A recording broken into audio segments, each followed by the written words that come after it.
नमस्कार, बहुत स्वागत है आप सभी का। मैं आपके साथ अस्मिता दुबे और आज की ब्रेकिंग न्यूज की शुरुआत करेंगे इस वक्त की बड़ी खबर के साथ। बिरनपुर घटना को लेकर पेश की गई सीबीआई की चार्जशीट से छत्तीसगढ़ में एक बार फिर राजनीतिक पारा गर्मा गया है।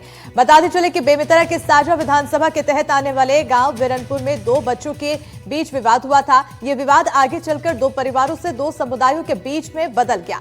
हालात यहां तक आ गए कि इस विवाद में 3 लोगों की मौत हो गई, जिसमें वर्तमान विधायक ईश्वर साहू के बेटे भुवनेश्वर साहू की हत्या कर दी गई।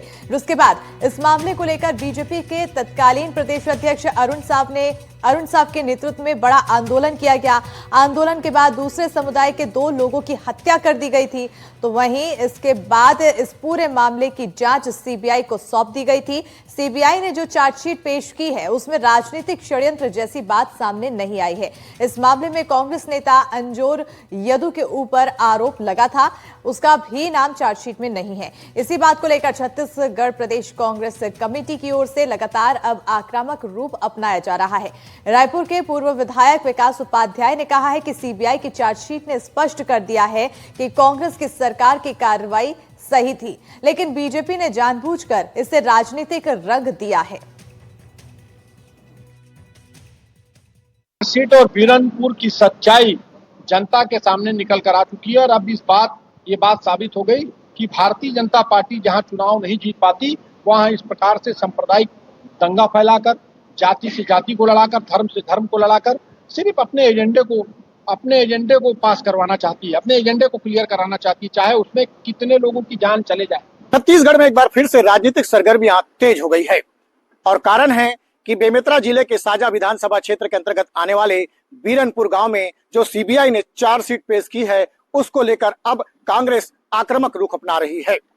आपको बता दें कि वर्तमान विधायक ईश्वर साहू के बेटे की मौत 2 समुदायों के बीच में झगड़े पर हो गई थी, जिसके चलते वहां पर 3 लोगों की मौत हुई थी।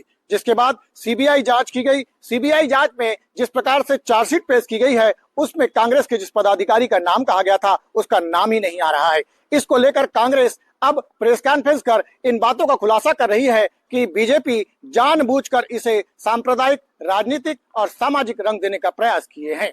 एनडीटीवी के लिए बेमेतरा से सुजीत शर्मा। बढ़ेंगे आगे। बिरनपुर हत्याकांड को लेकर सियासत लगातार जारी है। सीबीआई के चार्जशीट के बाद प्रदेश में सियासत गर्मा गई है। पूर्व सीएम भूपेश बघेल का बीजेपी पर हमला भी देखने को मिला है। तो बताते चले कि लगातार अब चार्जशीट जिस तरह से सामने आई, उसके बाद सियासत देखने को मिल रही है। प्रदेश में सियासी सरगर्मियां बढ़ चुकी है और ऐसे में अब पूर्व सीएम भूपेश बघेल की तरफ से बीजेपी पर हमला बोला गया। कांग्रेस की तरफ से लगातार बीजेपी पर निशाना साधा जा रहा है। पूर्व सीएम ने आखिर इस पर क्या कुछ कहा है, सुनते हैं।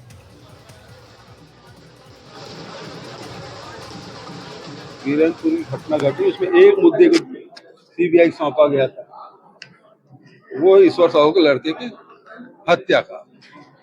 उसमें भी ये जो आरोप लगा रहे थे,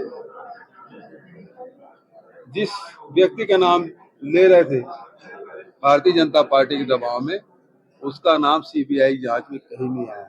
दूसरी महत्वपूर्ण बात, इसमें कोई राजनीतिक षड्यंत्र नहीं था। तो ये स्पष्ट हो गया है कि भारतीय जनता पार्टी का माफी मांगना चाहिए। और दूसरी बात, जो वहां और मकान जलाए गए और लोग जो मारे गए, भारतीय जनता पार्टी सरकार ने उन मामलों को सीबीआई क्यों नहीं सौंपा था? सबसे बड़ा सवाल तो ये है। पूर्व डिप्टी सीएम टीएस सिंहदेव ने बिरनपुर हत्याकांड और कथित सांप्रदायिक हिंसा को लेकर बीजेपी पर हमला बोला है। दरअसल सीबीआई की चार्जशीट में किसी भी राजनीतिक एंगल न होने के खुलासे के बाद कांग्रेस बीजेपी पर हमलावर है और पूर्व डिप्टी सीएम ने कहा कि सांप्रदायिक हिंसा फैलाकर लोगों की भावनाओं से खिलवाड़ किया गया। उसी गांव में 2 अन्य लोगों की भी हत्या हुई थी, लेकिन उसमें कोई संवेदनशीलता नहीं दिखाई दी। क्या कुछ कहा है, सुनते हैं। कुछ नहीं, उनको कोई दूसरे से मतलब नहीं। एक दुर्घटना हुई, उसमें न्याय हो, उससे उनको मतलब नहीं। अन्य 2 और लोग उसी गांव के मारे जाते हैं, उसके संदर्भ में कोई संवेदनशीलता नहीं। उसकी जांच हो और उनके कत्ल में कौन शामिल थे, इसकी जांच की पहल हो, तथ्य सामने आए हो तो दूर की बात, वो भी नहीं। ये इनका तरीका ही हो गया, मोडस ऑपरेंडाई हो गया है कि एक भगवान का नाम लो, उसमें हाल के चुनावों में हम लोगों ने देखा है कि विफलता मिली। भगवान वहां से है तो देख रहे हैं कि हम अपना नाम उपयोग नहीं होने देंगे। कर्नाटक में हनुमान जी, राम मंदिर का लोकार्पण इत्यादि अन्य स्थानों पे ये, अब आखिरी उनका जो दांव बचा है वो सांप्रदायिक।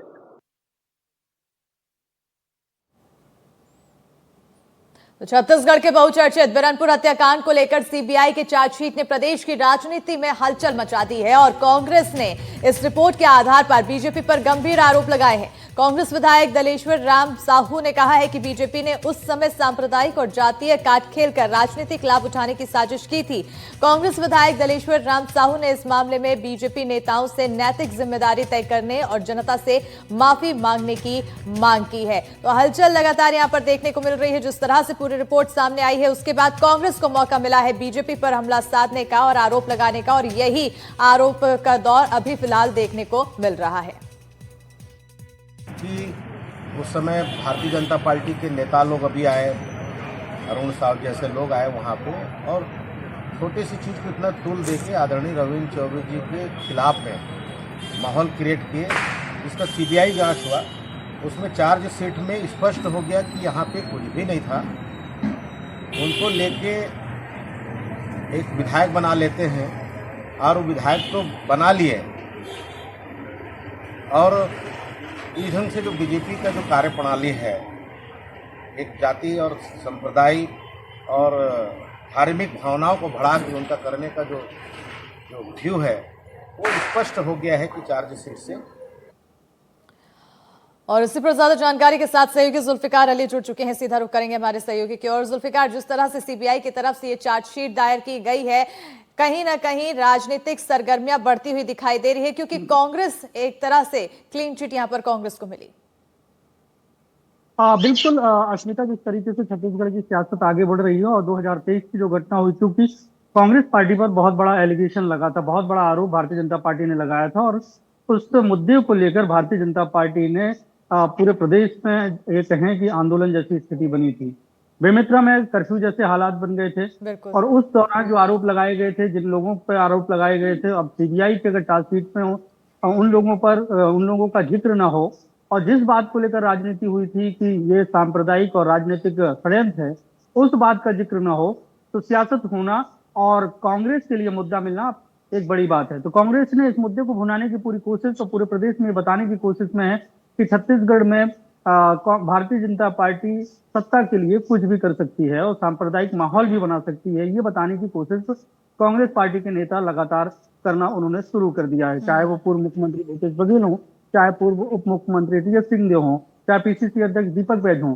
सभी नेता इस पर बयानबाजी कर रहे हैं, और इसके साथ साथ प्रदेश के अलग अलग जगहों पर प्रेस कॉन्फ्रेंस के जरिए भी सीबीआई की चार्जशीट का हवाला दिया जा रहा है, और इस बात को लेकर कहा जा रहा है कि तत्कालीन प्रदेश अध्यक्ष रहे भारतीय जनता पार्टी के अरुण साहू, वो माफी मांगे, भारतीय जनता पार्टी माफी मांगे कि जो आरोप वो लगा रहे थे वो आरोप निराधार हैं, और ये सिर्फ जो है दो लोगों के या दो लड़कों के बीच की लड़ाई थी। फिर उसके बाद एक पारिवारिक लड़ाई हुई, तो उस लड़ाई की वजह से, उस घटना की वजह से ईश्वर साहू के बेटे की हत्या हुई थी, और उसके बाद घटनाक्रम के बाद 2 लोगों की और हत्या हुई थी। तो इसमें कोई भी राजनीतिक और सांप्रदायिक षड्यंत्र नहीं है।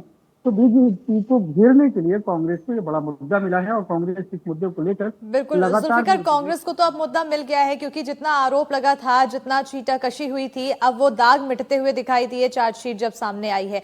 क्या बीजेपी की तरफ से अब कोई रुख आया? भारतीय जनता पार्टी की तरफ से बयान आया था, इस पर उप मुख्यमंत्री विजय शर्मा का बयान आया था, और इसके साथ ही अरुण साहू का भी बयान आया था। उन्होंने कहा कि एक बिंदु पर सीबीआई ने अपनी रिपोर्ट दी है, और भी कई सारे बिंदु हैं उस पर भी अभी इन्वेस्टिगेशन होना बाकी है। तो जो मतलब जो आरोप थे भारतीय जनता पार्टी के तत्कालीन समय में, उनका डिफेंड करते हुए भारतीय जनता पार्टी नजर आ रही है। भारतीय जनता पार्टी के नेता इस पर जो बयान दे रहे हैं वो सीधे तौर से कांग्रेस को ही घेर रहे हैं कि कांग्रेस का काम है वोट बैंक की राजनीति करना, एक समुदाय विशेष का समर्थन करना, और एक सांप्रदायिक माहौल कांग्रेस की वजह से हुआ था, और जनता के बीच में भारतीय जनता पार्टी अपनी बात को लेकर पहुंची थी। बिल्कुल। तो कहीं ना कहीं अब जिस तरह से बीजेपी की तरफ से लगातार अपने आरोपों पर अडिग रहने का रवैया देखने को मिल रहा है, तो वहीं कांग्रेस अब यहाँ फिलहाल पर आरोप लगाती हुई बीजेपी पर नजर आ रही है कि यहाँ एक सांप्रदायिकता को बिगाड़ने की कोशिश की गई बीजेपी की तरफ से, क्योंकि आरोप जिस तरह से लगाए गए वो झूठे आरोप लगे हैं। जो सीबीआई ने चार्जशीट दाखिल की है सीबीआई की तरफ से, वो कहीं ना कहीं कांग्रेस को क्लीन चिट दे रही है। लेकिन अब सरगर्मियां काफी ज्यादा बढ़ी हुई है प्रदेश में। आने वाले समय में क्या ऐसी स्थिति देखने को मिल सकती है कि किसी तरह के आंदोलन, क्योंकि अब दोनों ही तरफ से मौका है? आंदोलन की स्थिति नहीं है, लेकिन ये जरूर है कि कांग्रेस पार्टी के पास अभी बहुत समय है। छत्तीसगढ़ में भारतीय जनता पार्टी की सरकार को 2 साल भी नहीं हुए हैं। चुनाव का माहौल अगर देखा जाए तो 3 साल अभी छत्तीसगढ़ में चुनाव 3 साल बाद होने हैं, तो 2 साल बाद परिस्थितियां बनेंगी। लेकिन कांग्रेस पार्टी के कार्यकर्ताओं को कुछ तो काम चाहिए। कांग्रेस पार्टी के कार्यकर्ता ये तो जनता के बीच में बताएं कि भारतीय जनता पार्टी ने जो बातें कही थी, जो वादे किए थे, जो आरोप लगाए थे, वो आरोप निराधार हैं। अब चार्जशीट का जो विषय, क्योंकि बहुत बड़ा सांप्रदायिक मामला छत्तीसगढ़ में बना था और उसकी वजह से कांग्रेस पार्टी के कद्दावर नेता हारे। मतलब पूर्व मंत्री रविंद्र चौबे चुनाव हार गए, जो उनकी एक परंपरागत सीट रही। उसी अगर देखे बगल की जो जिला है कवर्धा, वहां से मोहम्मद अकबर हार गए। तो सांप्रदायिक माहौल बना, तो बेमेतरा और कवर्धा, मतलब राजधानी रायपुर, बिल्कुल एक बड़ा हर्जाना यहाँ पर कांग्रेस को इस पूरे आरोपों के बाद झेलना पड़ा। और अब फिलहाल उन आरोपों से पर्दा हटा तो पता चला कि क्लीन चिट है। यहाँ पर किसी भी तरह के राजनीतिक हाथ नहीं था। इस पूरे सांप्रदायिक जो घटना घटी थी, बिगड़ी थी, माहौल खराब हुआ था, और अब यहाँ पर कांग्रेस को मौका मिला है। फिलहाल देखना होगा कांग्रेस आगे क्या कदम उठाती है और बीजेपी की तरफ से और क्या कुछ रुख देखने को मिल सकता है। बहरहाल बने रहिएगा जुल्फिकार, आगे भी आपसे खबरों के अपडेट्स लेते रहेंगे।